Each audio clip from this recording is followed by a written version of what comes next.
أعوذ بالله من الشيطان الرجيم.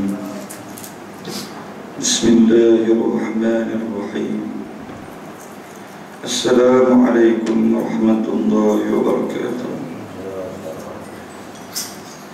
الحمد لله رب العالمين، والصلاة والسلام على أشرف الأنبياء والمرسلين وعلى آله وصحبه أجمعين.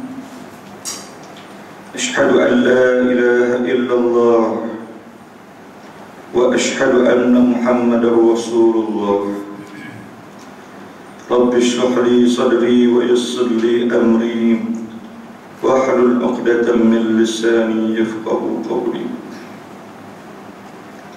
سبحانك لا علم لنا إلا ما علمتنا إنك أنت العليم الحكيم. Alhamdulillah, kita bersyukur pada Allah Subhanahu wa Ta'ala memberikan kepada kita nikmat iman dan Islam, memberikan kepada kita kesempatan yang oleh Allah Subhanahu wa Ta'ala, dan pada pagi ini kita boleh solat subuh berjamaah berada di rumah Allah Subhanahu wa Ta'ala.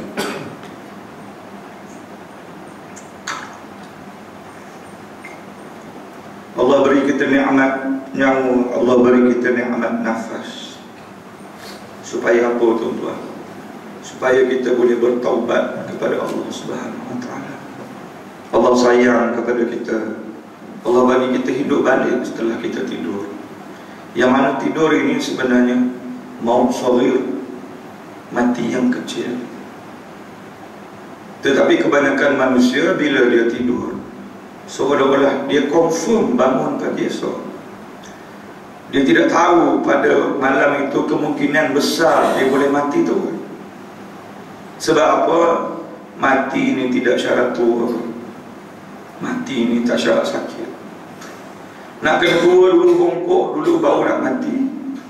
Nak kena sakit masuk hospital dulu sampai masuk wayar sana sini baru nak mati. Tidak. Tengah sihat-sihat boleh mati. Sebab itu kita dengar berita ada orang tengah tengok TV tidur mati. Ada orang tengah pergi umrah haji mati. Ada orang tengah solat mati dalam solat dia, tengah sujud. Ada orang tengah baca Quran, tengah baca Quran mati. Ada tengah orang tengah berjuang Islam, waktu tengah duk berjuang, sama ada dia tengah ceramah macam saya ni. Kalau tuan-tuan saya tunjuk video tengah ceramah, tunduk pada dia, mati. Ya. Jadi pilih mati yang mana? Mati yang husnul khatimah, mati yang baik, ataupun mati yang su'ul khatimah, mati yang buruk. Ya. Ada orang mati tengah rempit motor. Ada orang mati tengah duk joget kat disco. Ada orang mati tengah main judi kat genting Highland. Banyak jenis orang mati.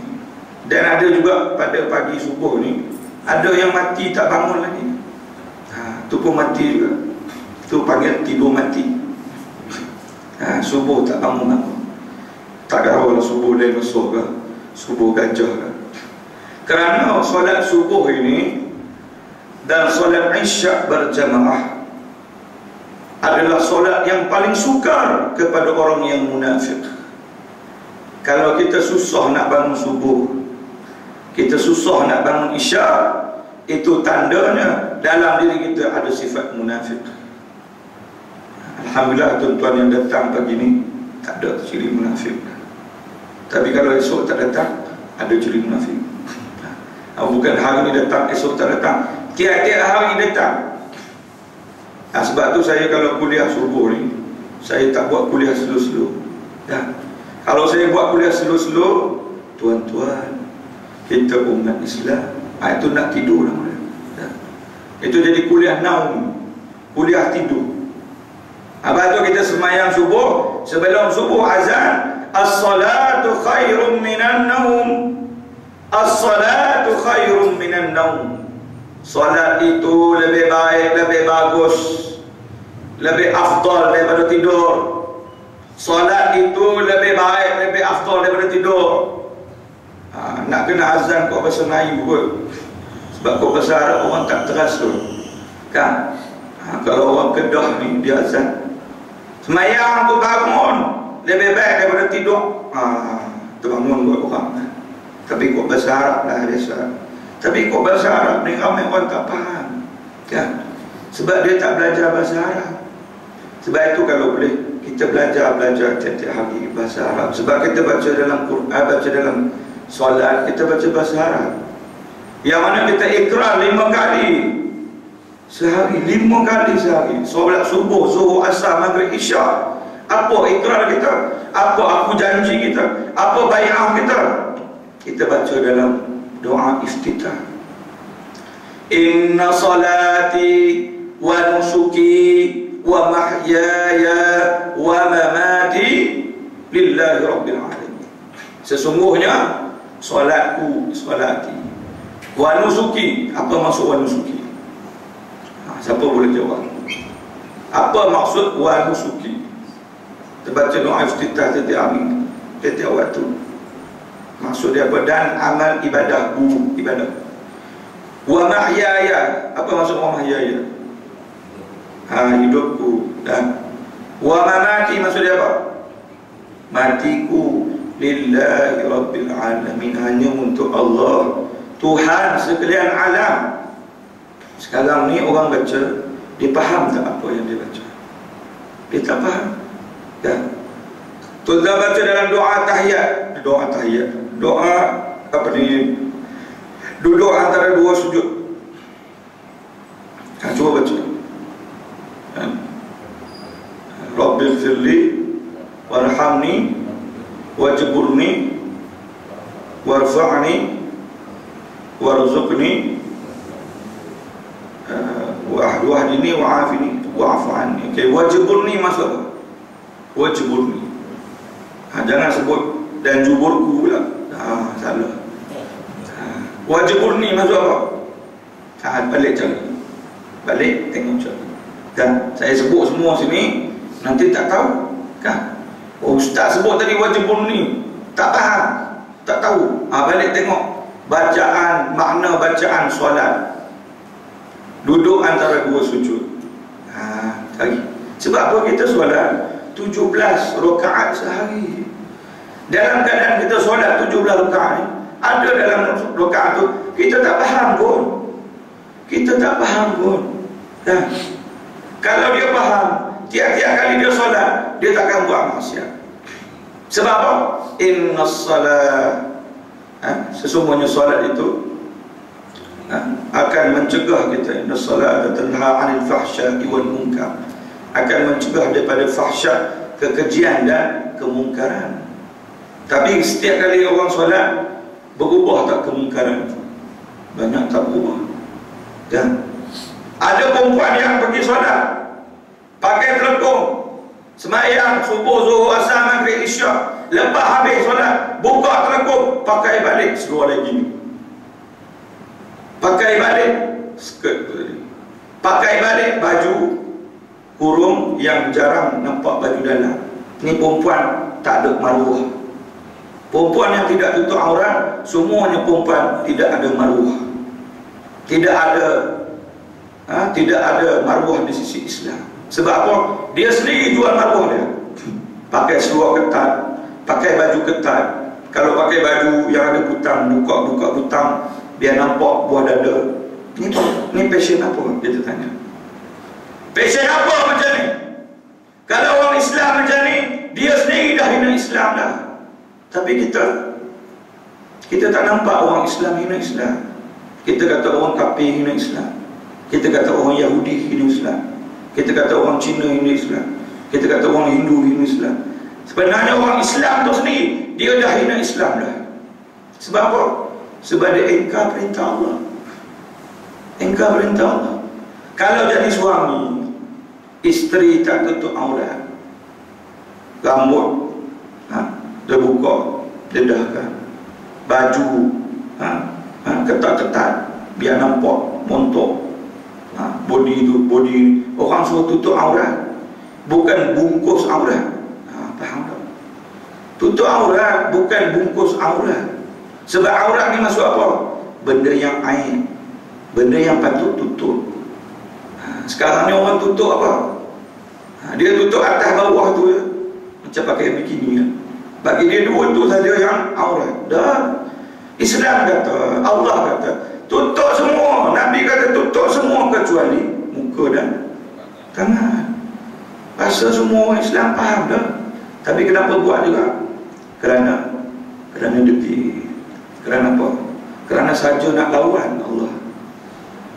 Kalau kita jaga adab sesama manusia, kita tak ada cakap suara tinggi-tinggi, pakcik sihat ke, makcik sihat ke. Kita hormat orang tua, kita hormat mak ayah kita. Assalamualaikum ayah, assalamualaikum mak sihat ke, ayah sihat ke. Walaupun dia hormat mak ayah dia, walaupun dia hormat orang tua, walaupun dia baru buat kerja, pasukan tak pernah merah, tapi kalau dia tak solat, dia tak tutup aurat, dia judi, dia berzina, dia minum arak, maka dia sebenarnya penjenayah di sisi Allah Subhanahu wa taala. Penjenayah di sisi Allah Subhanahu wa taala. Tapi orang tak nampak. Langgar perintah Allah tu jenayah. Kalau tuan-tuan tak percaya, tuan-tuan pergi balai polis. Ya. Mana boleh polis dekat kat sini? Ya. Pergi balai polis. Tuan, tadi pagi tadi saya sembahyang subuh, ramai orang tak pergi masjid.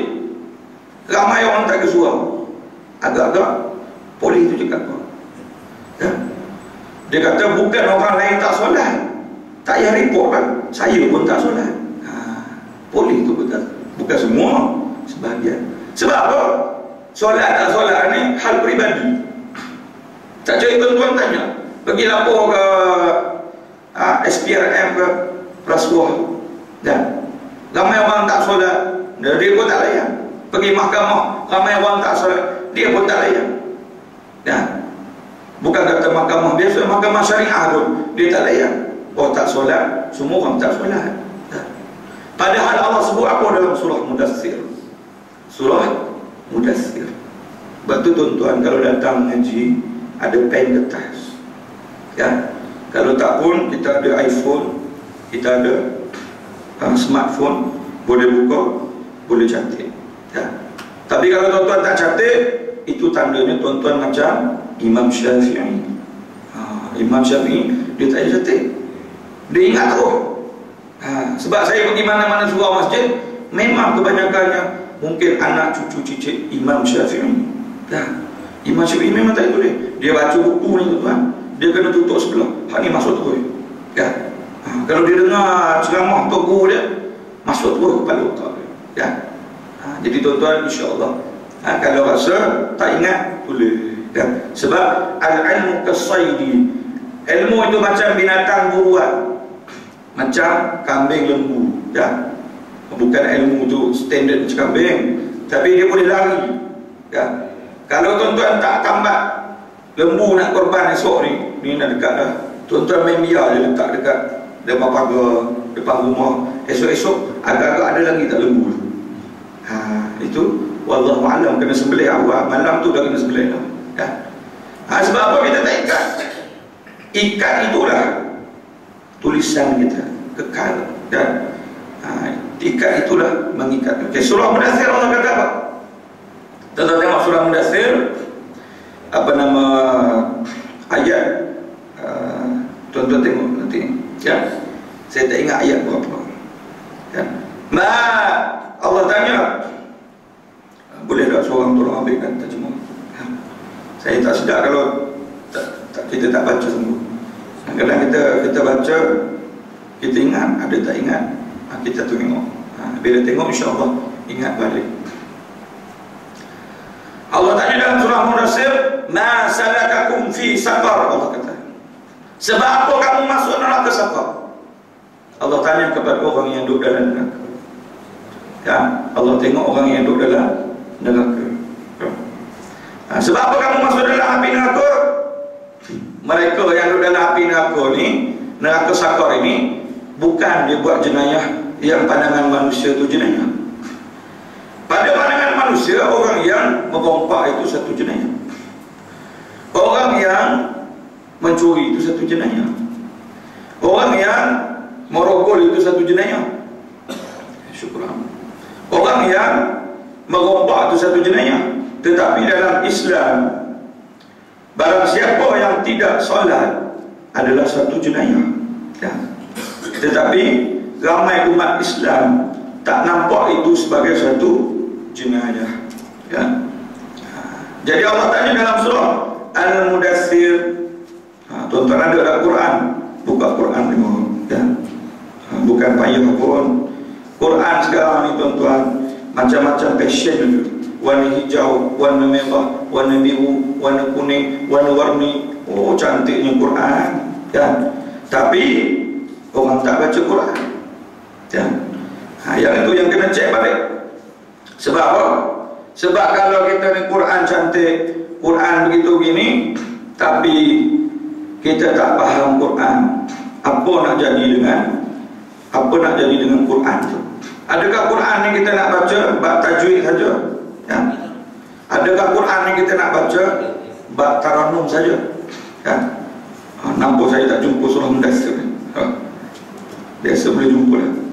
Kejap lah, surah tuan-tuan ada Android Quran, boleh buka surah Mudaththir. Kalau tak ada, tuan-tuan ambil Quran, tengok dalam surah Mudaththir. Sebab bukan saya cakap, Al-Quran yang sebut. Kalau saya sebut, kan, berbeza, kan, jumpa lah.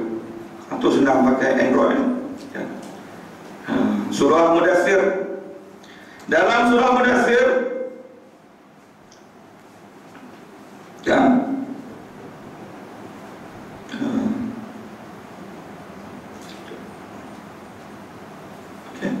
dalam surah Mudaththir Allah tanya, ma salakakum fi saqar, sebab apa kamu nak masuk neraka saqar? Ya.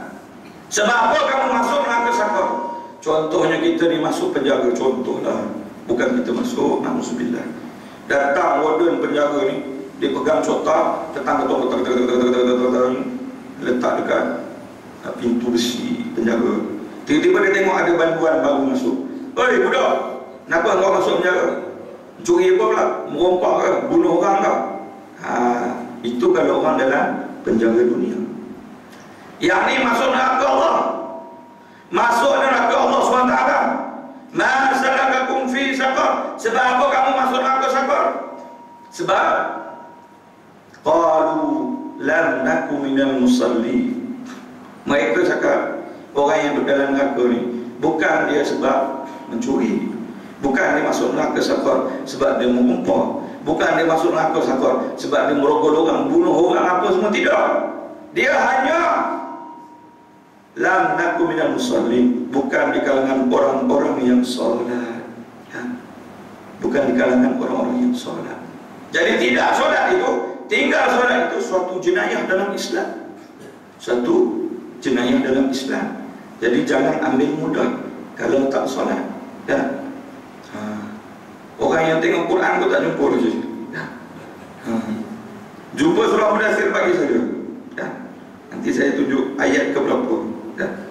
Ini dalam ni pun pening juga, tak jumpa juga, nanti kita tengok, ya.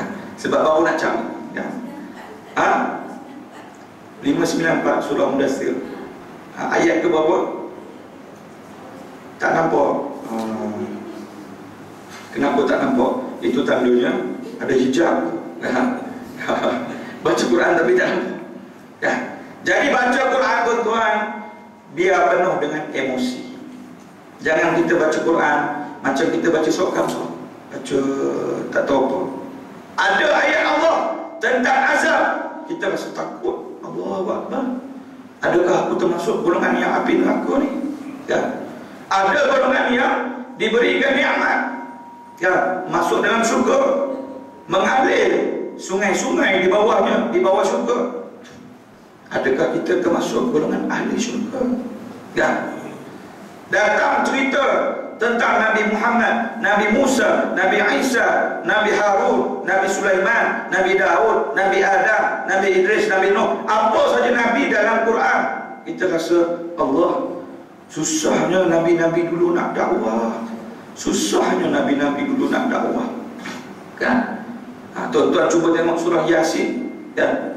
Surah Yasin. Buka balik surah Yasin. Bagi Quran tu kat saya, ya. Buka surah Yasin. Sebab kita baca Quran, kita tak nak kita baca saja tanpa kita faham, ya. Kalau kita baca saja tanpa kita faham, kita akan jadi orang yang disebut dalam surah Jum'ah, ya, yang mana mereka ini orang-orang Bani Israel menolak Al-Quran seumpama, ya, seumpama khimar yang atasnya ada kitab-kitab, yang di atas khimar ini ataupun di atas kalau kita ni kuda ke lembu lah, kalau orang Arab ada, memang ada kedai kat Melayu, tanah Melayu tak banyak kedai. Jadi kedai dia bawa kitab, dia faham ke kitab tu? Tak faham apa pun, kan? Jadi kalau orang Islam dia ada Quran atas kepala, atas dia, tapi tak faham, buat apa dia baca Quran? Kita nak tanya. Kita baca Yasin, berapa kali baca Yasin, tuan-tuan? Setiap minggu baca Yasin sekali. Dalam sebulan 4 kali baca Yasin. Setahun cuba tuan-tuan kira berapa kali baca Yasin? 48 kali baca Yasin. Mudah kira 50 kali Yasin. Kalau kita dibaca setahun 50 kali Yasin paling kurang. Kalau kita dah boleh baca Quran 10 tahun, 500 kali Yasin kita baca. Kalau kita boleh baca Quran 20 tahun, 1000 kali Yasin kita baca. Kita nak tanya, faham ke tidak dalam surah Yasin? Kita tengok dalam surah Yasin, bagaimana Allah sebutkan golongan yang mereka ini terhijab di antara dunia dan kehidupannya. A'udzubillahi minasyaitonirrajim. Bismillahirrahmanirrahim.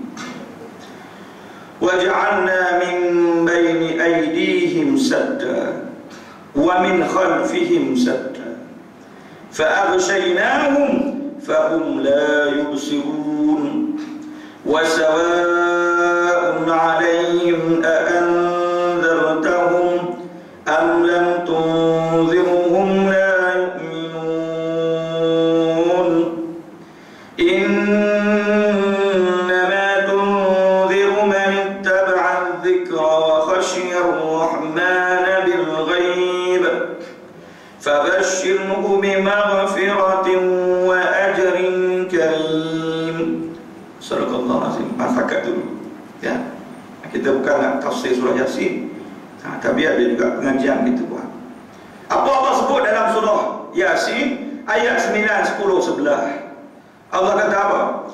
Dan kami jadikan di hadapan mereka sekatan, sadar ataupun dinding, dan di belakang mereka juga sekatan ataupun dinding, dan kami tutup mata mereka sehingga mereka tidak dapat melihat.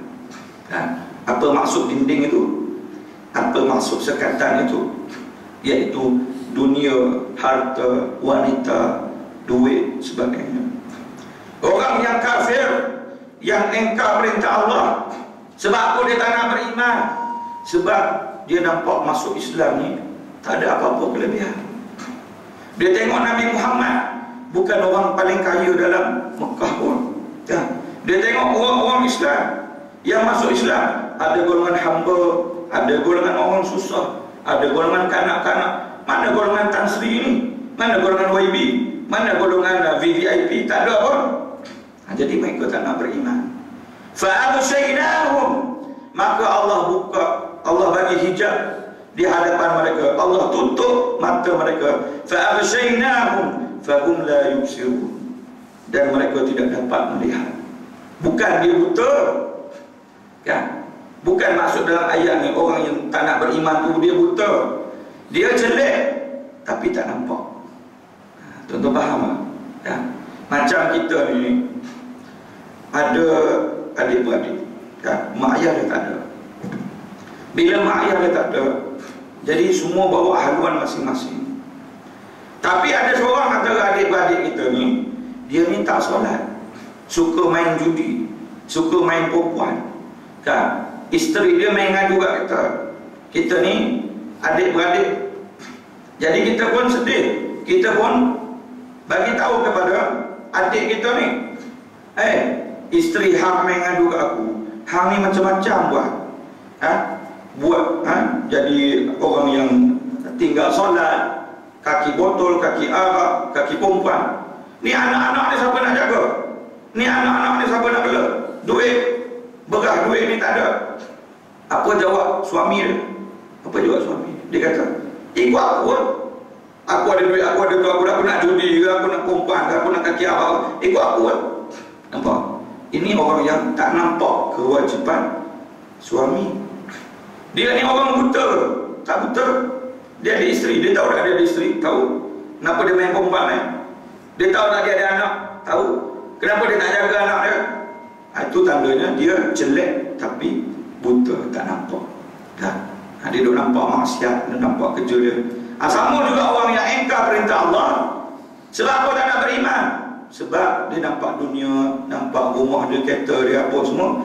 Masuk Islam ni tak standard lah, tak ada kelebihan apa-apa. Dan Nabi dan Allah sebut wasawa'un 'alaihim, dan sama sahaja bagi mereka, a'anzartahum, kalau kamu bagi peringatan, am lam tunzirhum, atau kamu tidak bagi peringatan, la yu'minun, mereka takkan beriman. Kita baca Yasin banyak kali dah tuan-tuan, tapi perkara yang berlaku di sekeliling kita Allah dah sebut lama dah dalam Quran. Ramai orang tak beriman, kita duk komplain, kenapa ni kita ada masjid surau, kenapa ni kita ada orang yang berdakwah sana sini, ada ceramah, ada pengisian ni, kita buat program-program yang baik, kenapa ada orang buat maksiat lagi, kenapa orang tak nak solat lagi, kenapa orang tak nak puasa lagi, kenapa orang buat maksiat, kenapa persoalan kenapa itu Allah dah jawab lama dalam Quran. Allah dah jawab lama dalam Al-Quran supaya kita sedar manusia ni ada banyak jenis. Manusia ada banyak jenis. Ada yang nak beriman, ada yang tak nak beriman. Ada yang nak dia Islam tapi dia tak solat, dia tak bayar zakat, dia tak pergi haji, dia tak nak puasa. Dia tahu Islam hanya dekat IC saja, IC Islam, tapi orangnya tak beramal Islam. Ada tak orang macam ni? Tuan-tuan jumpa tak? Tuan-tuan jumpa tak? Ada ramai. Jadi Allah kata apa? Sama sahaja kamu bagi peringatan, kamu bagi tazkirah, kamu bagi ceramah dekat orang yang hatinya kerah ini, am lam tunzirhum. Kalau kamu tak bagi pun sama, kamu bagi pun sama, memang dia tak nak beriman, la yu'minun, mereka tak nak beriman. Tetapi Allah bagi formula dakwah supaya kita tahu, supaya kita tahu siapa yang kita nak dakwah, sasaran kita. Allah kata apa? Innama tunziru man ittaba'a dzikra, dan sesungguhnya engkau hanya beri peringatan kepada orang yang mahu mengikuti peringatan. Bagi tazkirah ni, bagi peringatan ini, bagi nasihat ni kepada orang yang nak saja. Yang tak nak, lantak dia lah.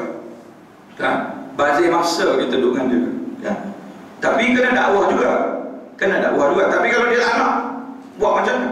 Wa antum balagh, kita ni hanya menyampaikan. Nabi Muhammad SAW, bapa saudara dia siapa? Abu Talib. Masuk Islam ke tak? Tak masuk Islam. Bukan kata Nabi Muhammad, Nabi Nuh, Nabi Lut, isteri dia sendiri kufur pada Allah. Isteri seorang Nabi, bukan isteri ketua kampung, bukan isteri tok imam masjid juga. Isteri Nabi tak beriman. Adakah Nabi itu, Nabi Lut, Nabi Nuh ni tak jaga isteri dia? Dia jaga, dia bagi nasihat, dia bagi tazkirah, dia bagi peringatan, dan dia tu Nabi, dia tu Rasul. Tapi kenapa isteri dia tak nak beriman? Kerana hidayah itu milik Allah SWT. Kalau dia tak nak beriman, dia tak nak beriman, dia tak nak taubat, tak ada siapa boleh halang. Tapi kalau dia nak beriman, dia nak taubat, tak ada siapa boleh halang. Jadi Allah sebut apa? Sesungguhnya engkau hanya beri peringatan kepada orang yang nak sahaja. Wa khasyir rahman bil ghaib, dan takut kepada Tuhan yang Maha Pemurah, walaupun mereka tidak melihatnya. Kita ni orang Islam, Kita tak nampak pun Allah. Kita nampak kan? Tak nampak. Kenapa kita sembahyang 5 kali sehari? Kenapa kita puasa bulan Ramadan? Kenapa kita bayar zakat? Kenapa kita pergi haji? Kenapa kita buat amal ma'ruf nahi munkar? Kenapa kita berjihad fi sabilillah? Kerana kita tahu ada dosa pahala. Kita beriman pada Allah, beriman pada hari kiamat, beriman dengan qada qadar, beriman dengan Rasul ni, rukun iman tu. Tapi orang nampak rukun iman ni macam budak-budak sekolah, pasti je belajar. Orang tua tak payah belajar. Orang tua yang tak kuat iman dengan budak-budak yang belajar rukun iman ini, bagus budak-budak. Tuan-tuan tak cuba tengok, dia nak makan, dia baca doa, Allahumma barik lana fima razaqtana wa qina azabannar. Kan? Sebab apa dia belajar kat sekolah? Orang tua baca dah doa, meswak masuk tua, terlupa baca bismillah. Bismillah awal wa akhir. Tak apa. Paling kurang baca juga. Ni cukup saja. Yang cukup masuk mulut. Kalau tangan kanan tak apa, main tangan kiri pun masuk juga. Kanan kiri, kanan kiri. Jadi buat mana? Ya. Jadi macam mana? Orang tua tidak bagi contoh. Ya. Solat. Kalau budak-budak dengar azan, dia nak pergi masjid. Sebab hati dia suci, hati dia bersih. Ayah nak pergi masjid, orang azan. Ayah buat apa ayah? Ayah tengok TV lagi. Gila masjid gini. Hati-hati ya. Dah. Ayah ada apa TV? Ayah pergi masjid tak? Ayah tak pergi. Kan? Hak paling malang lagi, ayah pergi ambil anak sekolah tadika Islam ni, kan? Pakai seluar pendek. Kan? Hari ni belajar apa? Oh, belajar rukun iman. Bagus jadi anak soleh, kan? Dan ayah pakai seluar pendek. Ayah apa? Ayah ni soleh ke tidak? Ayah tu soleh ke tidak? Ayah tak tunjuk akhlak bagus, itu bukan soleh, toleh. Toleh tu lawan pada soleh. Ya. Dan kamu bagi peringatan kepada orang yang makmum sahaja, wa khasyar rahman bil ghaib, dan dia takut Allah walaupun dia tak nampak Allah. Itu ihsan lah tu. An ta'budallaha ka'annaka tarah, fa in lam takun tarah fa innahu yarak. Kan? Kita belajar ihsan apa? Apa ihsan? Kita ibadah pada Allah seumpama kita nampak Allah. Kalau tak nampak Allah, Allah nampak kita. Ya. Fabashirhu bima ghafiratin wa ajrin karim, dan bagilah berita gembira kepada yaitu dengan keampunan dan pahala yang mulia.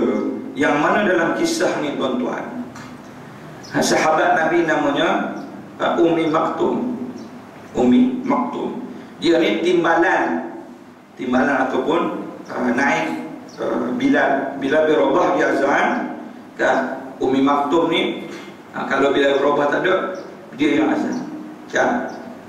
Dan ada setengah bila Rasulullah pergi berjihad, yang jaga di Madinah ni, pemimpin di Madinah Ummi Maktum. Walaupun dia buta, tapi dia ni sahabat yang baik, sahabat yang betul-betul beriman. Semua sahabat memang betul-betul beriman, bukan kata tak beriman. Cuma yang sahabat ni dia tak nampak, buta. Jadi OKU lah. Kan? Orang kata OKU maksudnya kurang upaya. Kan? Bila Rasulullah tengah duduk ceramah depan VIP Quraisy, kan? Maksudnya ni Tan Sri, ni Datuk, ni Tun, ni Datin, macam-macam lah. Semua ada pangkat dekat Mekah. Tapi semua ni kafir semua ni, bukan Islam. Kan? Datuk-datuk Datin ni, saya sebut je tu nak bagi faham je, kan? Nanti kata ustaz ni kata kat saya pula, saya ni Datin. Bukan macam tu, kan? Bukan macam tu. Kita nak bagi tahu orang yang duduk kat Mekah ni, jangan salah sangka pula, kan? Jadi datang Ummi Maktum, sahabat Nabi ni, Ummi Maktum datang jumpa Rasulullah, nak dengar Rasulullah sebut apa, kan? Nak dengar Rasulullah tazkirah apa, nak dengar Rasulullah bagi nasihat apa. Sebab ni semua orang VIP, tiba-tiba dia orang yang buta, dan nak dengar Rasulullah macam berpaling. Rasulullah macam buat lari sikit. Bukan Rasulullah tak nak dia, tapi Rasulullah nak bagi fokus kepada orang-orang kaya, orang-orang besar di Mekah. Allah jawab apa bila Rasulullah buat macam tu? Allah jawab apa? Kita tengok dalam juzuk 30, Abasa wa tawalla anja'ahul a'ma. Kan? Rasulullah dia masam dan berpaling. Anja'ahul a'ma, bila datang kepadanya, kan? Bila datang kepadanya orang yang buta. Siapa orang yang buta tu? Itulah Ibnu Maktum, Umi Maktum, sahabat tadi yang kata jadi bila yang ganti bila berubah azan tu. Kan? Tuan-tuan tengok dalam surah Abasa ayat yang pertama, Abasa wa tawalla, dia yakni Muhammad berwajah masam dan berpaling. Anja'ahul a'ma, kerana seorang yang buta telah datang kepadanya. Siapa seorang buta tu? Dia pun tulis kat bawah, buta tu namanya Abdullah bin Umi Maktum, yang datang kepada Rasulullah sallallahu alaihi wasallam nak belajar tentang ajaran Islam. Lalu Rasulullah sallallahu alaihi wasallam bermasam muka, berpaling kerana baginda tengah mengajar dengan orang-orang VIP Mekah. Abdullah bin Umi Maktum. Jadi dalam ayat yang kita baca dalam surah Yasin tadi, kan, yang inilah yang disebut bagaimana kalau kita ni dakwah kepada orang kafir ni, dia bukan nak beriman pun. Orang yang jenis hati keras ni, bagilah nasihat pun, dia tak nak beriman. Tapi ada golongan-golongan umat Islam, termasuk yang tadi Abdullah ibnu Umi Maktum, termasuk ada beberapa orang, mungkin orang yang susah, yang miskin, orang kampung, orang yang tidak ada pangkat apa-apa, dia nak Islam, dia faham, dia nak Islam, dia sangat teringin nak belajar tentang Islam, nak belajar Quran, nak belajar bahasa Arab, nak belajar tentang Islam. Ya Allah, bagi aku ilmu, ya Allah. Ya Allah, boleh aku pergi umrah, ya Allah. Ya Allah, bagi aku boleh pergi haji, ya Allah. Yang benda lain tak dapat pun tak apa, dapat pergi umrah pun aku dah seronok, dah boleh mati, ya Allah. Ayat ni mereka yang betul-betul beriman kepada Allah Subhanahu wa taala. Jadi kita tanya, cek balik diri kita, adakah kita tergolong golongan orang yang beriman, yang mana Allah sebut dalam surah Al-Anfal. Banyak nak buka surah Al-Anfal. Allah sebut apa? Innamal mu'minuna alladhina idza dzukirallah wajilat qulubuhum wa idza tuliyat 'alaihim ayatuhu zadatuhum imana wa 'ala rabbihim yatawakkalun. Surah Al-Anfal ayat yang kedua. Sempat aku buka Quran, belik sini, baguslah. Belik Quran lagi bagus daripada belik novel. Baca kau ni tiba-tiba mengalir air mata. Sebab apa? Baca novel, ya. Tengok cerita Korea, tak faham pun. Tengok cerita Hindustan, tak faham pun. Tengok cerita Indonesia, cerita Meksiko, tak faham pun. Cerita apa? Filipin, krong-krang. Faham ke? Kita tanya, tak faham pun. Tu kenapa mengalir air mata? Tengok translate. Allah Akbar. Murahnya air mata kita mengalir tengok filem, mengalir tengok drama. Tapi kita baca Quran, mengalir tak air mata? Kalau baca Quran tak mengalir air mata, tu tandanya hati kita dah mati, hati kita berkarat. Dan tuan-tuan cuba cek, bila last sekali kita mengalir air mata? Sama ada baca Quran, sama kita solat, sama ada kita qiyamulan, sama ada kita puasa, kita muhasabah dosa kita, duduk dalam kereta ni, kan, tengah-tengah jam, tiba-tiba muhasabah, banyaknya dosaku, ya Allah, mengalir air mata. Bila kali terakhir mengalir air mata? Rasa-rasa Ustaz, hari raya hari tu dah. Ni bulan berapa dah? Ni Zulhijjah, Zulkaidah, Syawal. Oh, maksudnya dah 3 bulan tak mengalir air mata. Itu tanda hati keras. Hati keras. Hati itu tak lembut. Hati ni tak bersih. Hati ni tak suci. Kalau hati ni suci, bersih, dia baca Quran 1-2 ayat, dia solat, rakaat pertama, rakaat kedua tu, kan, Tok Imam baca Fatihah, Bismillahirrahmanirrahim, Alhamdulillahi Rabbil Alamin, Ar-Rahmanirrahim,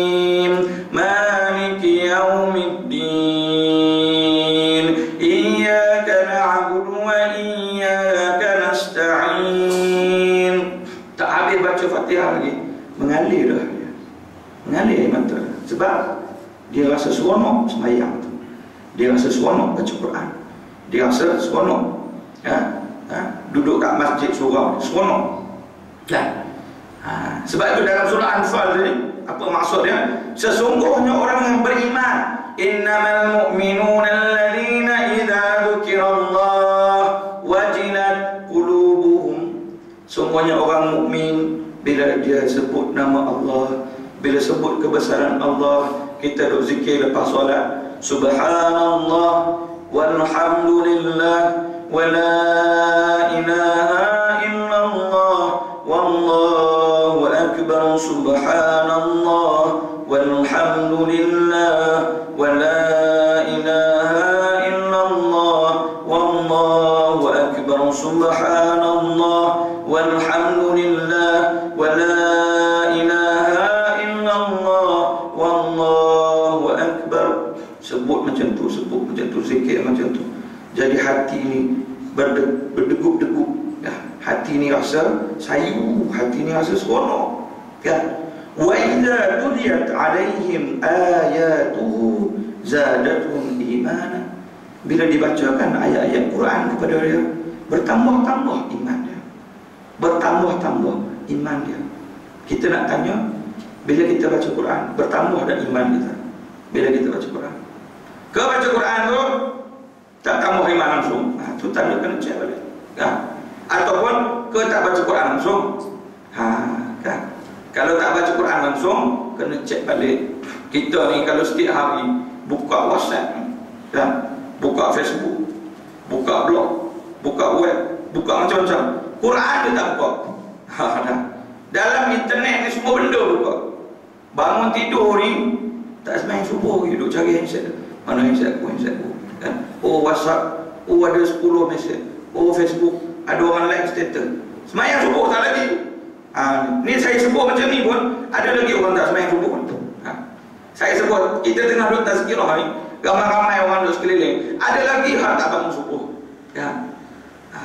Tuan-tuan cuba cek tengok waktu World Cup, waktu World Cup, tengok siaran ni pukul berapa? 2 pagi. Tengok siaran ni pukul berapa? 4 pagi. Subuh pukul berapa? 5.30. 5.30 pagi. Kenapa dia boleh bangun tengok bola pukul 2 pagi, bangun tengok bola pukul 4 pagi, tapi tak boleh bangun subuh 5.30 pagi? Kenapa tak boleh? Sebab iman ni lemah, iman ni rapuh, iman ni fragile, macam kaca, jentik sikit pecah, tidak bertambah iman. Sebab apa? Dia tak baca Quran, dia tak solat, dia tak solat Jumaat, dia tak puasa, dia tak qiyamul lail, dia tak sedekah, dia tak bantu orang susah, dia tak tambah pun iman dia. Sebab itu iman ni tuan-tuan, dia kena top up, kena cas dulu ya. Iman ni yazid wa yanqus, bertambah berkurang. Jadi kita cek iman kita hari-hari. Hari ni iman aku ni bertambah ke berkurang ya. Kita tanya orang, apa khabar, apa khabar, apa khabar, sihat, apa khabar, sihat kan? Selain kita tanya apa khabar, sihat ke, tubuh badan ni ada sakit apa-apa kan, kita cuba tanya bagaimana iman hari ni, bertambah ke berkurang kan? Kalau rasa tanya macam tu, orang tengok pelik lah, apa sebab long ni kan? Nampak macam bagus sangat, tanya pasal iman tu, nampak? Mesti dia tengok pelik, betul tak? Tuan-tuan cuba tengok orang naik motor kan, dia tak angkat tongkat dia, ramai tak orang tegur? Ramai, betul tak? Pakcik, bang, tongkat angkat, nanti jatuh kan? Ramai tak orang tegur? Ramai kan? Saya rasa ramai lah tegur kan? Ke orang sini tak tegur?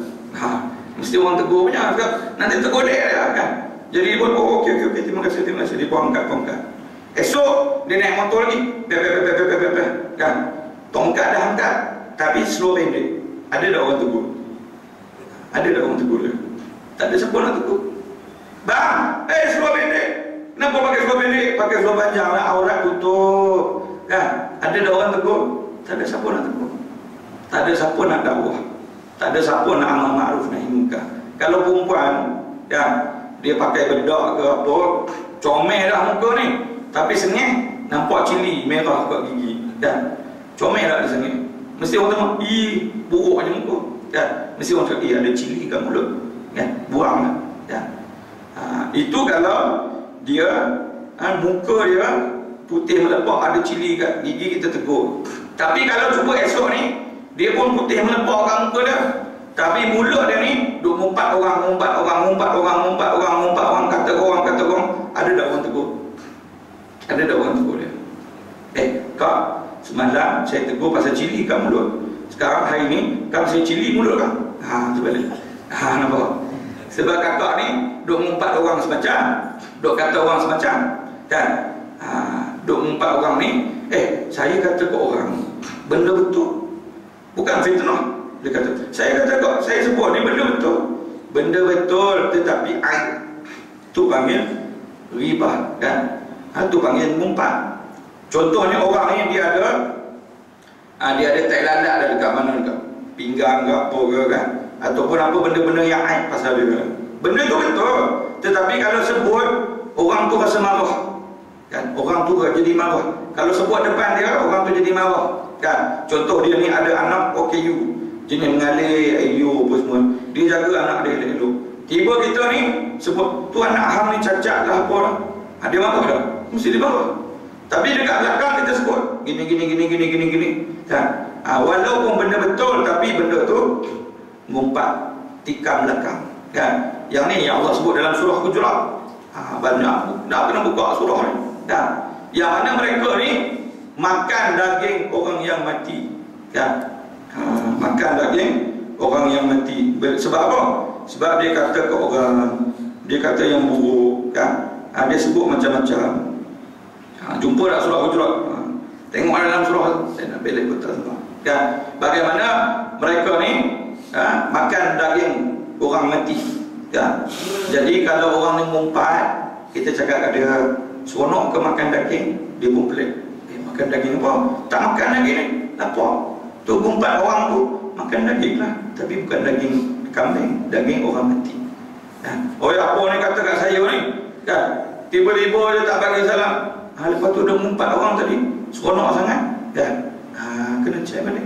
Kalau kita cakap benda yang betul, kita ngumpat orang.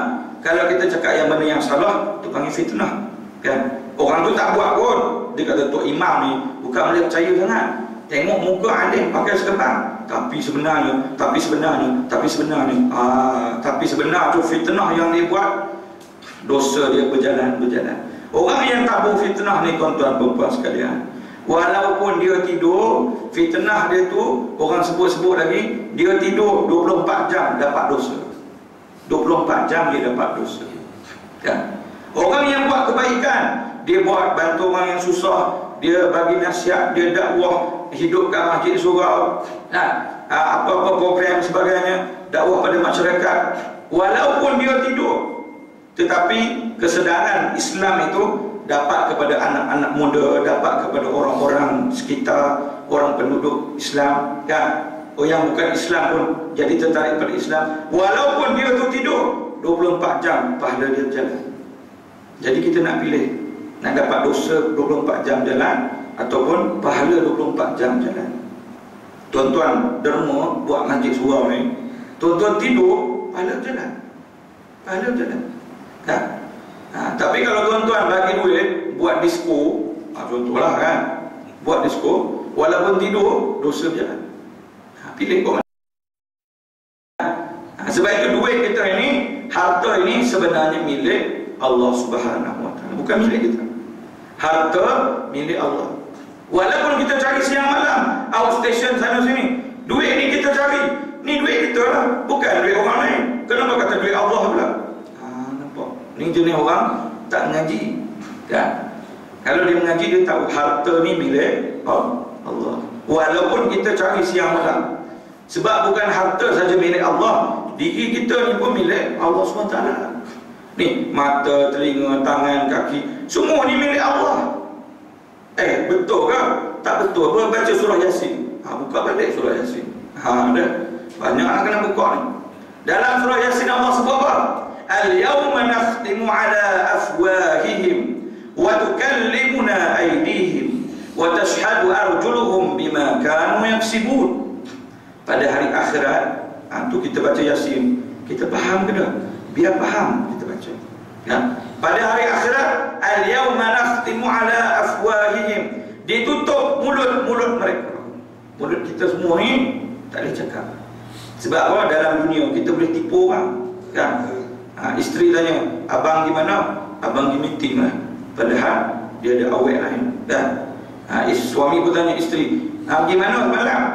Pergi meeting lah, outstation. Padahal dia ada pakwu lain, ya. Dalam dunia dia boleh tipu. Betul tak ni tuan-tuan? Betul. Sebab statistik Mahkamah Syariah, 15 minit pasangan bercerai di Malaysia. 15 minit. Kita ni juara belaka, tuan. Juara bangunan paling tinggi dalam dunia kita, kan? Juara apa lagi? Mendaki Everest kita juga, kan? Macam-macam. Juara juga orang bercerai-berai. Juara juga orang Malaysia. 15 minit satu pasangan bercerai. 15 minit. Tuan-tuan cuba bayang berapa banyak anak-anak yang terbiar, berapa banyak rumah-rumah yang porak-poranda, berapa banyak institusi keluarga yang menjadi rosak. Dan bila cerai-berai ni tuan-tuan, dia bukan makin baik, makin rosak. Tetapi kalau suami itu memang dah kaki botol, lebih baik cerai lah, kan? Kalau isteri itu memang jenis kaki laki lain, kan? Suami dia larang, suami larang, dia keluar juga dengan laki lain. Ini suami isteri tak berti bahasa, kan?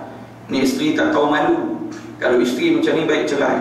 Ada keadaan dia baik cerai, ada keadaan dia tak bagus, kan? Sebab apa?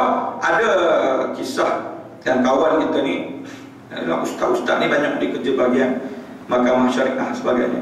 Dia cerita pengalaman dia, ustaz nak tahu tak cerita-cerita orang bercerai. Kita kata mana dengar, kan? Saya bukan ada sebut nama-nama, saya nak tebuk sebab apa dia bercerai. Sebut lah. Dia bercerai ni ustaz, talak 3, bukan talak 1. Kita kata sebab apa talak 3, kan? Ustaz tahu tak sebab apa? Tak tahu. Dia kata saya pun tak tahu asal, tapi saya tak sangka dah bercerai dah talak 3. Suami isteri ni hidang air panas, tapi tak letak piring. Ni air, tak ada piring. Tak tahu suami ni dia barang ke macam mana. Mana piring air ni? Mana piring cawan? Talak 3. Mampu isteri ni. Talak 3 sebab tak ada piring. Ni suami boleh pakai tak tuan-tuan? Ni jenis suami kain basah. Suami jenis tak erti bahasa, ya. Benda kecil macam tu tak boleh nak tolak ansur. Buat apa jadi suami, kan? Buat apa jadi suami? Isteri pula, kan, bercerai dengan suami sebab apa? Sebab apa bercerai dengan suami? Sebab suami ni lewat balik kerja. Balik kerja biasa dah lewat. Sebab isteri ni tak kerja, suami ni kerja. Jadi isteri ni tunggu-tunggu kat rumah. Hari ni balik pukul 7, esok balik pukul 8. Hari ni balik pukul 7, esok balik 7.30. Hari ni balik pukul 8, esok balik pukul 8.30. Suami aku gimana? Kan? Suami ni balik dah penat, jam jalan. Tiba-tiba sampai kat pintu muka rumah ni, isteri pula sound suami. Abang gimana?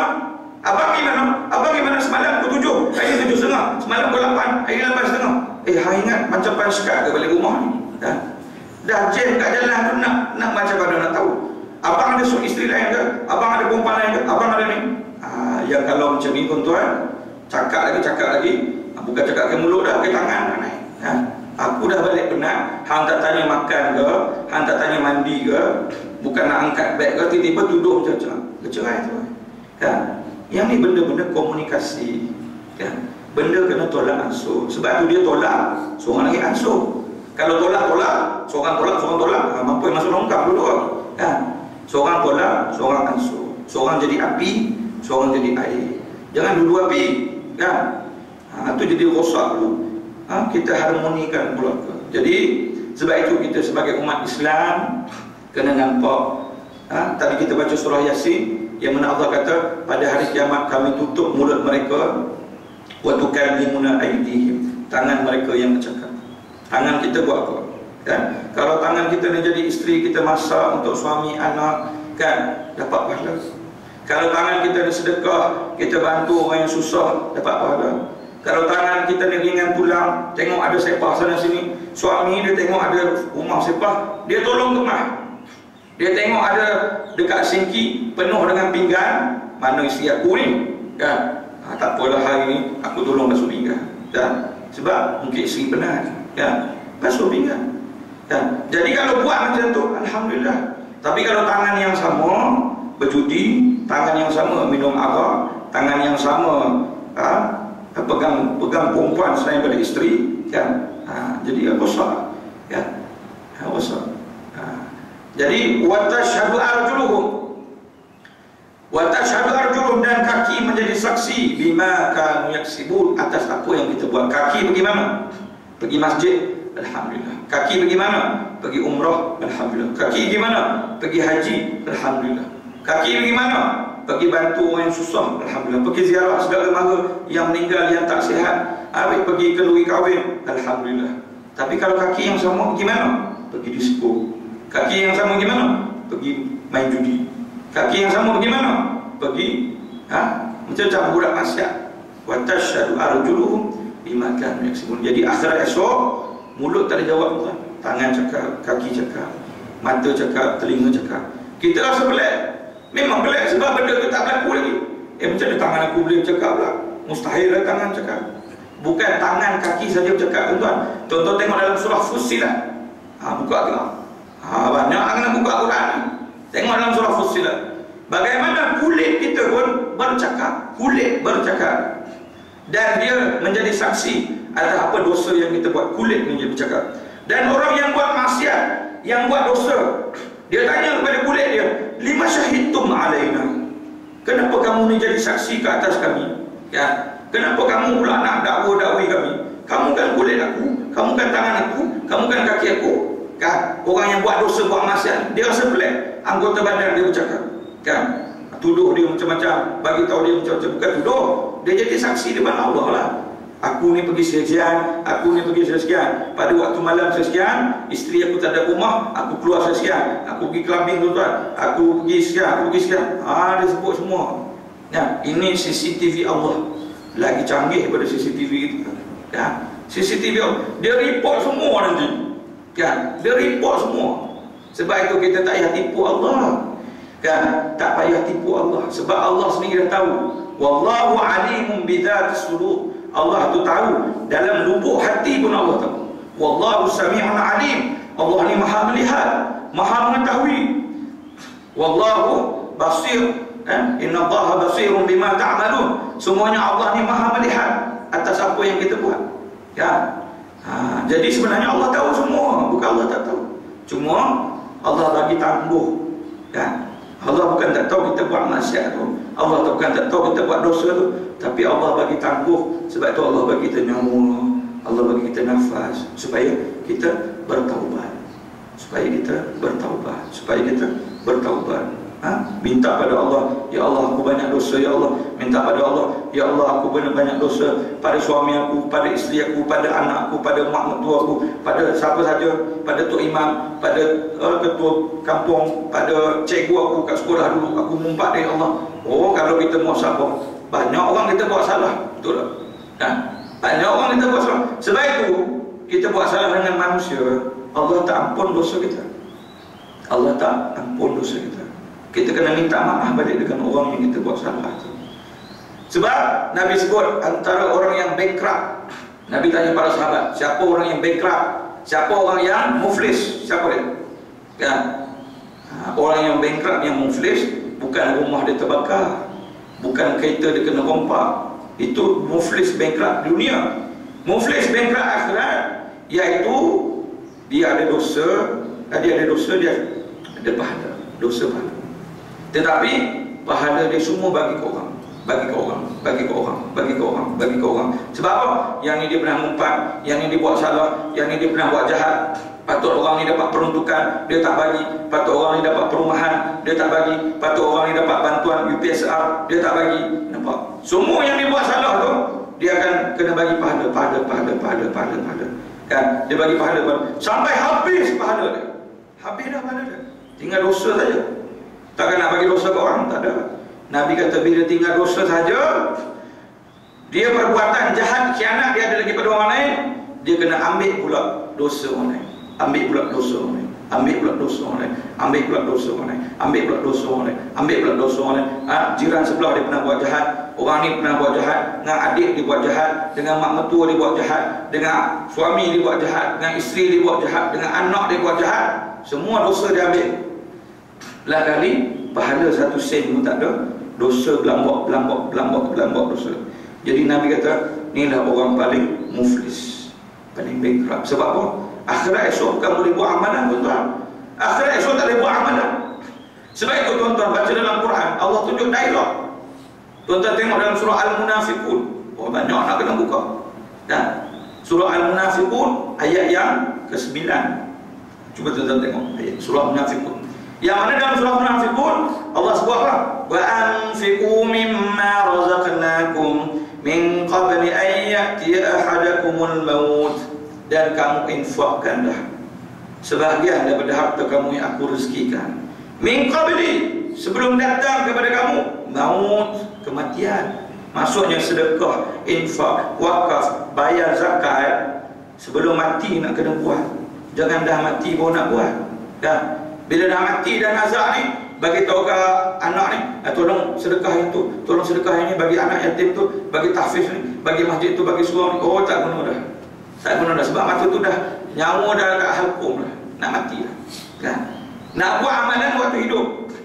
Fayaqulu rabbi laula akhartani.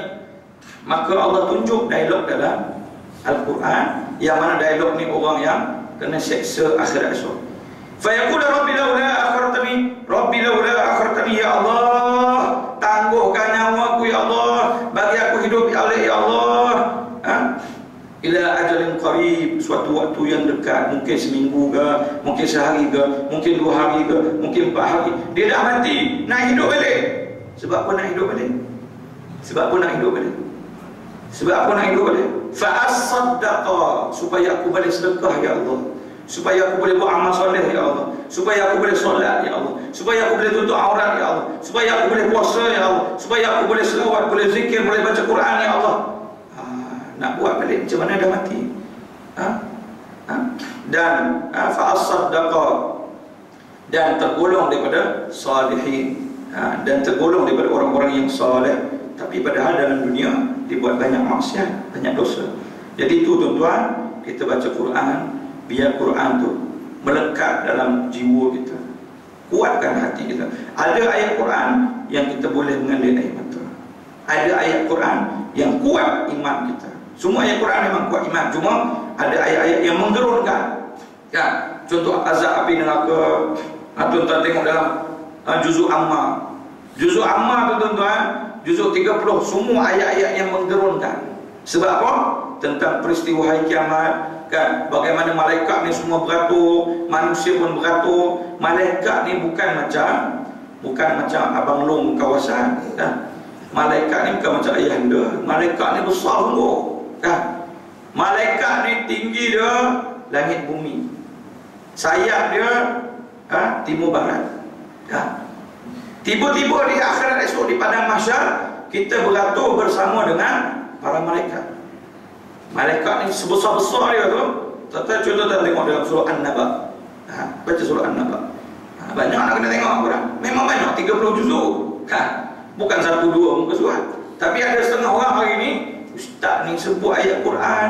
Ayat Quran sama pada tu. Hari-hari ayat Quran, hari-hari ayat Quran. Oh, cerdiknya. Kan? Lepas tu hang nak baca apa? Hang nak baca. Kan? Quran kau tak boleh nak baca, nak sebut lebih-lebih. Sebab ada orang macam tu. Ustaz tu dia ceramah-ceramah, dia buang kat tangan. Ustaz, berhenti ceramah. Saya tak suka ustaz kamu. Sampai saya tak kenal lagi. Kalau saya kenal, kan, dengan meja ni saya angkat. Dia tak kenal lagi ustaz ni siapa. Tapi ada ustaz lain dah kenal. Dia kata, ustaz, berhenti ceramah. Saya tak nak dengar ustaz ceramah. Dia duduk dalam masjid, dia duduk dalam surau, tapi dia tak nak dengar ceramah. Sebab apa tak tahu? Ya, orang sebut ayat Quran, sebut ni, mungkin sebab dia terasa diri dia kena. Ya, kalau dah kena pada diri kita perangai munafik ke, kena pada diri kita perangai macam Bani Israel, kita nak buat apa? Kita berubahlah. Kita berubah. Kan? Bukan kita bersalahkan orang pula. Kan? Macam orang ni dia dah insaf, dia dah taubat. Dia dulu ni kaki rok kapak ke apa ke macam kita pun kenal dia. Tiba-tiba hari ni kita tengok, jambut, serban, jubah. Weh, ini ustaz ke apa?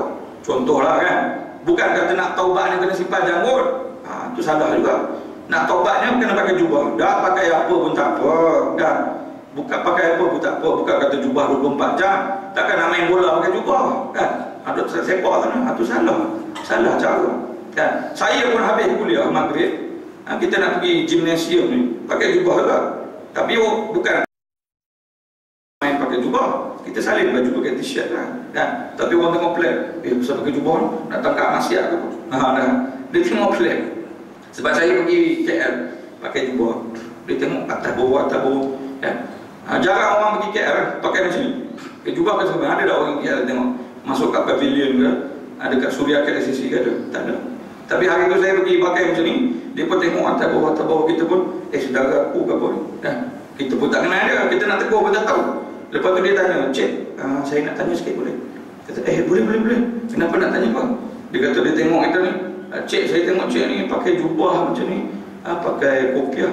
Cik ni kumpulan nasyid." Pakai jubah ni kumpulan nasyid.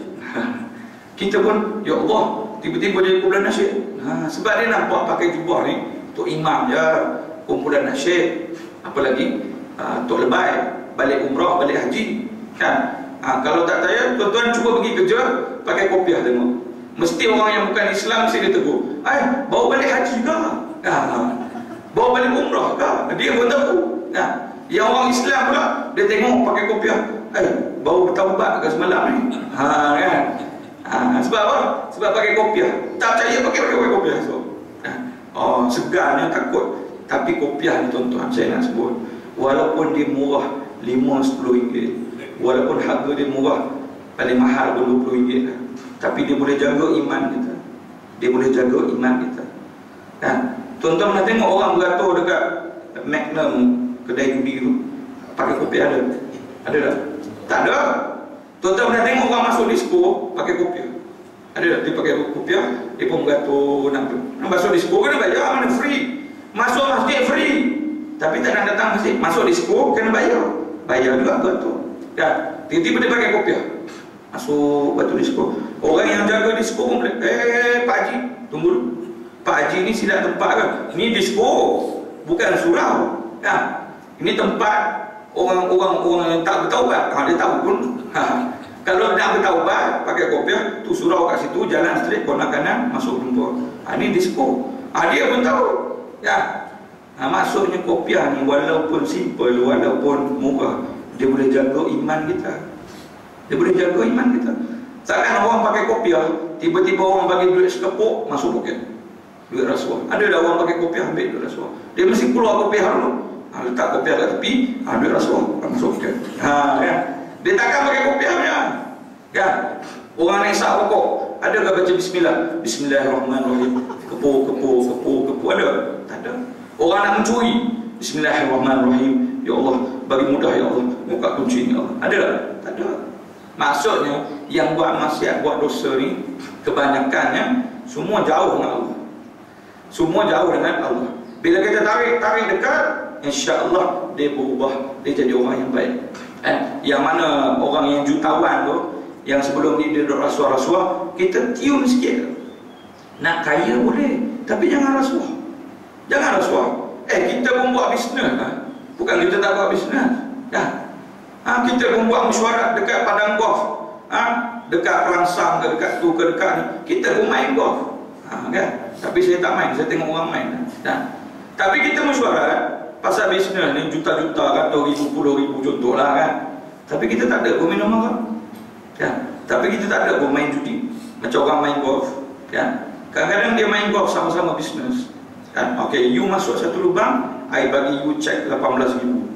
Main judi pula, main golf. Ni benda berlaku, bukan saya tertipu. Benda berlaku dan dia mengaku depan kita.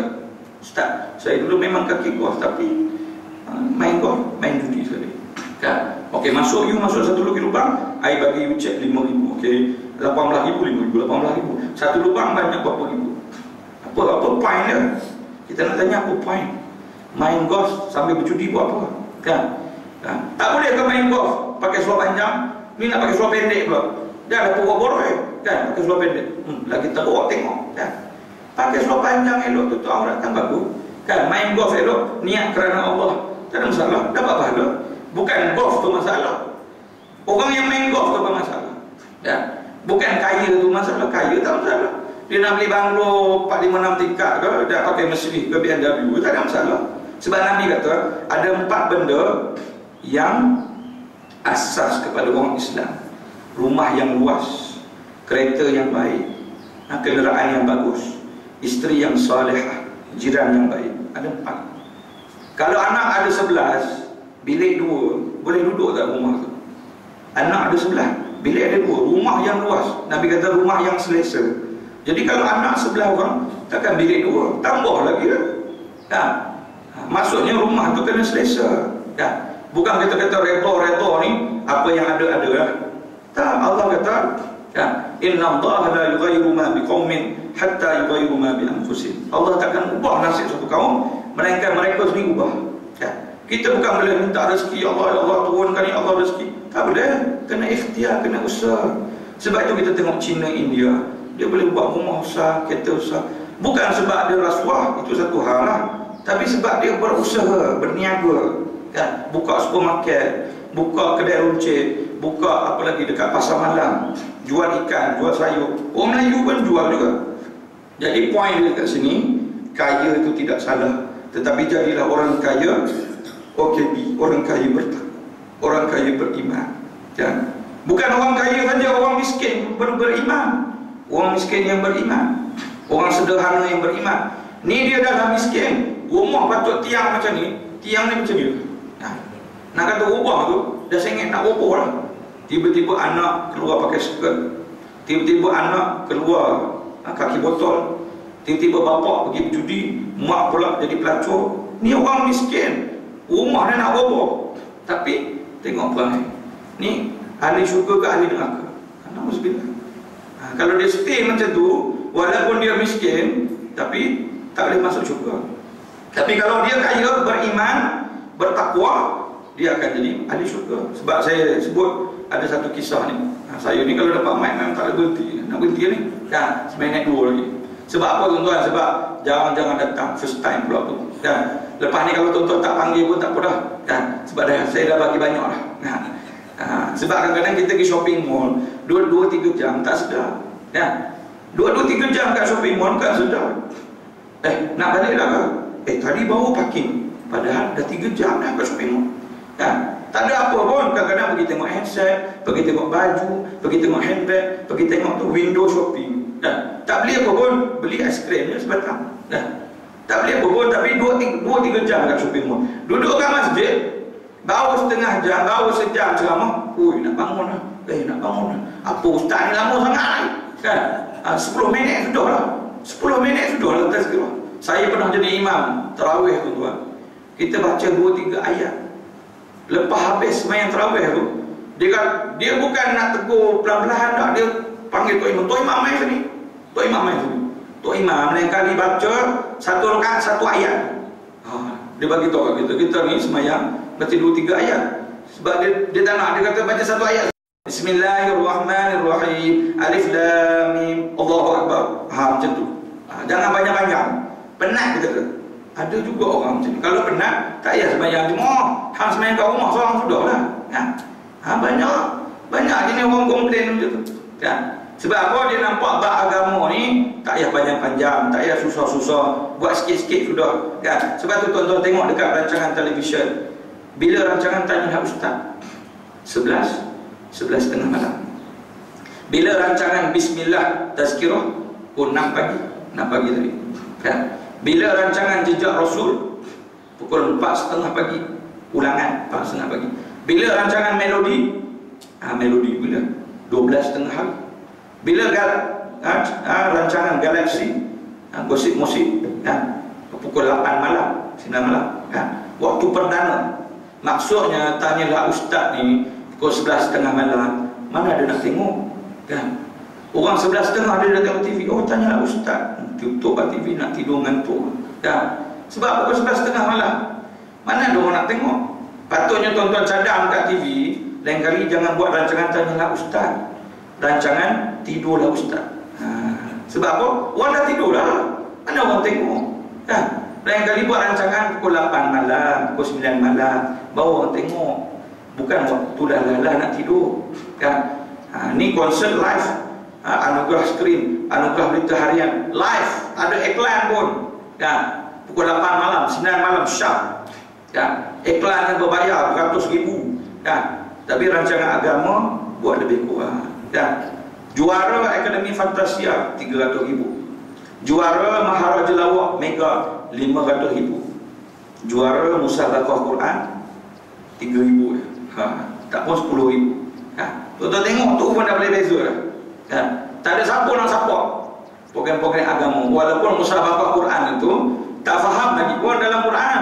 Baru dah taranum dia. Wa tasimu bihaq. Dia tarik waktu tarik kau ni kan. Tapi sedap dah kita dengar. Kan? Cuma orang yang dengar tu ada juga yang jambul kat luar. Kita pun hang faham tak Quran tu? Kan? Patutnya bila dengar Quran, jangan kita tak tutup aurat pula. Kan? Dengar Quran ni datang Musabaqah Quran, tapi pakai tudung jambul keluar-keluar. Kan? Pakai baju ni dada lekat-lekat. Kan? Kita pun tengok pelik. Dia ni faham tak orang baca Quran tu? Kan? Ke datang ni nak jadi VIP saja? Itu pelik. Kan? Tapi begitu keadaan ya. Sebab itu Nabi sebut sebagai pengakhiran. Ustaz ni bila nak habis? Tak habis. Kan? Habis semua ni. Kan? Sebagai pengakhiran Nabi sebut dalam hadis, Nabi kata apa? Dan bada'al Islamu ghariban. Islam itu bermula dalam keadaan dagang, bermula dalam keadaan unik, bermula dalam keadaan asing, ataupun orang kata macam luar biasa lah. Sebab apa? Sebab waktu Nabi diutuskan, waktu Nabi lahir, orang tawaf Kaabah ni tak berpakaian, telanjang boleh. Orang kalau dia berjudi, bukan berjudi macam kita ni pakai daun teruk. Dia berjudi, dia ambil perempuan seorang yang mengandung. Kau nak berapa ribu, kau nak berapa ribu. Anak ni laki perempuan. Ni laki ni perempuan, ni laki ni perempuan, berapa ribu. Kemudian dia ambil pisau kapak, dibelah je perut. Belah perut hidup-hidup, keluar bayi. Bayi laki, berjudi, menang bayi laki. Perempuan tadi, bayi tadi mati. Ni jahiliah. Kalau nak berzina waktu jahiliah, dia ada bendera putih dekat depan rumah dia. Ada bendera putih. Kalau ada bendera putih ni tandanya siapa-siapa boleh masuk rumah dia. Siapa-siapa boleh tidur sekali dengan dia. Sebab dia memang rela diri dia jadi macam pelacur. Dan orang yang kalau dia bersalin keluar anak lelaki, dia simpan. Kalau anak perempuan dibunuh. Anak perempuan dibunuh. Kalau zaman Fir'aun lahir anak lelaki dibunuh. Sebab anak lelaki ni boleh lawan Fir'aun. Kata ahli nujum, Pak Belalang Fir'aun. Sebab ada antara kaum Fir'aun ni yang lelaki, antaranya Nabi Musa lah yang lawan Fir'aun. Jadi zaman Fir'aun bunuh anak lelaki. Zaman jahiliah Nabi dulu bunuh anak perempuan. Zaman sekarang cuba kita tengok yang buang bayi, lelaki perempuan, dua-dua dia buang kat tong sampah, letak depan masjid, letak depan surau, letak depan rumah tok imam, letak depan rumah ustaz. Dibuang anak ni mana-mana. Lah kali orang lain yang kena jaga anak. Maksudnya sekarang ni tuan-tuan, zaman sekarang ni lagi teruk pada zaman jahiliah waktu Nabi, lagi teruk daripada zaman Fir'aun. Orang berzina berdosa, buang anak berdosa, tapi orang tak nampak tu satu benda yang besar. Orang duk sibuk nak berebut kursi politik. Siapa menteri besar, tukar sini, lompat sini, letak jawatan, buat PRK. Orang dah bertanding, beli sana beli sini. Satu ahli parlimen saya beli berapa juta boleh bayar. Yang ni sibuk. Padahal politik ini, kerusi amanah ini, kerusi politik, Allah akan tanya akhirat esok.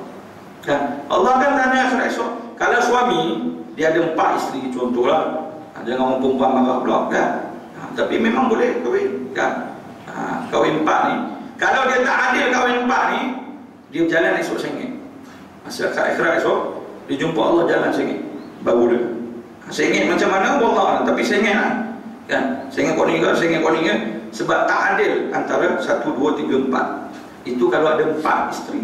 Kalau dia jadi YB, anak yang pengundi apa semua ni ada 90,000, 100,000, dia tak adil. Dia tak kena tanya ke Allah. Allah tanya. Kalau 4 orang pun tuan-tuan dah sengit, kalau ada 90,000, nak sengit kau mana? Nak sengit kau mana? Kena azab dengan Allah. Kena azab dengan Allah. Itu saya tak payah uraian nanti panjang lagi lah. Sebab dalam Islam tuan-tuan akan nampak, dia bukan bab ibadah saja. Dia bab politik, bab ekonomi, bab ibadah, bab sosial, bab rumah tangga, bab bisnes, bab perniagaan, bab saham. Banyak. Sebab tu saya kaitkan bab bisnes tu. Ya. Sebab Islam ni tidak mengasing-asingkan. Oh, kita duduk masjid zikir je, subhanallah, subhanallah, subhanallah, subhanallah. Anak tu dah makan belum? Susu, wallahu a'lam, subhanallah, subhanallah, subhanallah, subhanallah. Isteri tu dah nak bersalin tu. Macam mana nak hantar hospital? Sebab hospital sekarang ni bukan semua doktor perempuan. Dia pun duduk subhanallah, subhanallah. Aku tak kisah. Itu nanti Allah punya perancangan. Nanti boleh. Salah sebut macam tu. Terlalu salah. Bukan terlalu salah, terlampau salah. Kan? Dia semua nak salah Allah. Bila semua salah Allah, itu dipanggil qadariyah. Akidah salah. Okay? Jadi Nabi kata tadi, al-Islam bada'a ghariban. Islam itu bermula dalam keadaan luar biasa, dalam keadaan unik, dalam keadaan asing. Wa sayaudu ghariban. Dan dia akan kembali asing, dia akan kembali pelik. Zaman sekarang ni kalau kita sebut Islam, sebut hudud, sebut qisas, orang akan kata kita ni ketinggalan zaman. Orang tak sebut dah hudud, orang sebut kan good governance, orang sebut bagaimana kerajaan yang transparent. Ya. Semua itu ada dalam Islam, bukan tak ada. Ya. Itu kena buat kuliah lain. Dan Nabi kata fatuba lil quraba, dan beruntunglah orang-orang yang luar biasa beramal istiqamah dengan Islam. Yang saya sebut pakai kopiah ke mana-mana tadi kan, yang kita sebut kita buat bisnes tak ada rasuah, tak ada arak, tak ada judi. Yang ini orang akan nampak pelik. Mana ada orang bisnes tak ada rasuah sekarang ni? Paling kurang pun kena suap juga. Siapa yang sebut macam tu, kita bagi tahu kat dia, hang dengar tak hadis Nabi? Nabi kata apa? Ar-rashi wal murtashi finnar. Orang yang bagi rasuah, yang terima rasuah, dua-dua dalam neraka. Kan? Jadi kalau dia rasa dia nak buat bisnes, buat style rasuah, buatlah. Tapi akhirat esok tanggung. Kan? Kita buat bisnes, kita tak ada rasuah. Yang kita hanya bayar satu saja. Bayar juga buat bisnes ni. Bayar apa? Bayar zakat. Itu saja. Dengan Allah SWT. Hal lain bayar orang ni tak ada. Siapa yang dia bayar orang ni nak dapat projek, naik turun tangga bayar orang ni, naik turun lift bayar orang ni, pergi pejabat sana bayar orang ni, 20 orang dia kena bayar nak dapat projek. 20 orang termasuk diri dia, semua sumbat masuk api neraka. Kan? Jangan sebut bisnes yang perlu rasuah. Sebab ada orang bisnes tak ada rasuah pun boleh buat. Ada orang buat, tak ada masalah.